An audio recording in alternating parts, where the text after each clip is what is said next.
حضرت ابو بکر صدیق رضی اللہ تعالیٰ شام کا علاقہ ہے، نزا قبیلے کے اندر سے گئے، ایک وہاں پر شیخ موجود ہے، جس وقت حضرت ابو بکر صدیق کو دیکھتا ہے تو بھاگتے ہوئے سامنے آ جاتا ہے، کہتا ہے انت ہاشمی من المکہ، اے انسان تو ہاشمی ہے، مکے سے آیا ہے۔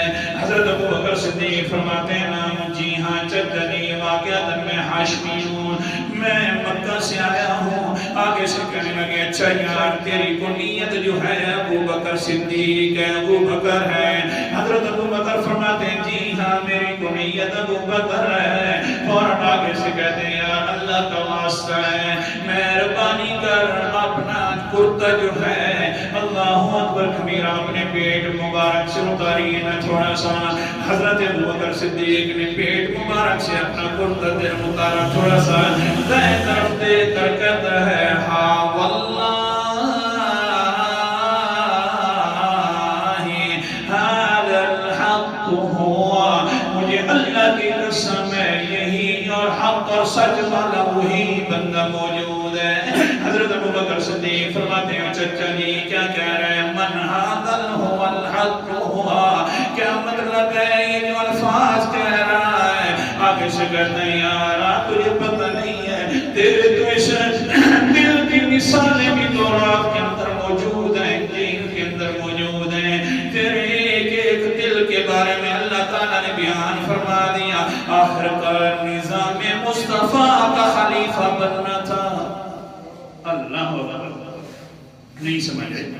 نظام مصطفیٰ کا خلیفہ ہے تو، تجھے پتہ ہے کہ تو آخری پیغمبر کا پہلا خلیفہ بننے والا ہے، اور ساتھ ساتھ تجھے مبارک بھی ہو اے خلیفۃ المومنین۔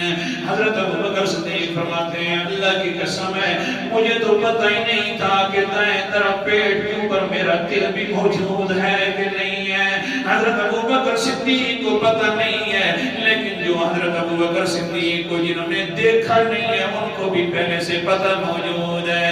آگے سے کہتے ہیں حضرت ابو بکر صدیق چچا جی کیا کہتا ہے آخر کار؟ کہتا ہے یار تو خلیفہ بھی بنے گا آخری پیغمبر کا، اور دوسری بات یہ ہے جس جگہ سے پیغمبر علیہ السلام قیامت والے دن اٹھیں گے تو بھی اسی جگہ سے اٹھے گا یار، تو جنت میں بھی اسی کے اندر ساتھ رہے گا، کیونکہ قال النبی صلی اللہ علیہ وسلم ما بین بیتی و منبری روضۃ من ریاض الجنہ، یہ جو ٹکڑا ہے مسجد اور میرے گھر کے درمیان سے یہ جنت کے باغیچوں میں سے ایک باغ ہے یار، تجھے مبارک ہو تو خلیفہ بھی پہنا ہے جنت کے اندر سے، قیامت والے دن تو اٹھے گا۔